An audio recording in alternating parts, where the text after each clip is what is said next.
Hello বন্ধুরা, অনেক দিন পর আজকে ইউটিউবে একটা রান্নার ভিডিও ছাড়ছি। তো আজকে একটা রেসিপি শেয়ার করছি তোমাদের সবার সাথে। আজকে মাছের মাথা দিয়ে মাথাটাকে ভেজে নিয়েছি আগে, প্রথমে ভেঙে ভেজেছি আর কি, গোটা রাখিনি। আর গোট গোট করে আলু কেটেছি। তা এবার এই সবজিটাকে করার জন্য প্রথমে হচ্ছে যে কড়াইতে গরম তেল দিয়েছি। তেলটা গরম হওয়ার পর একটা হাফ পেঁয়াজ কুচি দিয়ে প্রথমে একটু পেঁয়াজটা লাল লাল করে ভাজার পর টমেটো কুচি দিয়েছি। একটা মিডিয়াম সাইজের টমেটো দিয়েছি। এবার টমেটো কুচি দেওয়ার পর হাফ পেঁয়াজ দিয়েছি কুচো, আর হাফ পেঁয়াজ বেটে নিয়েছি, আর রসুন দিয়েছি চারটা।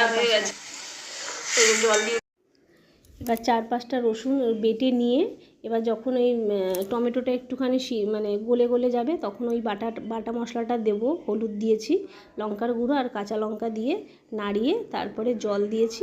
দেওয়ার পর যখন মাখা মাখা হয়েছে তখন মাথা ভাঙা আর আলুটা। তা কেমন লাগলো আমার এই রেসিপি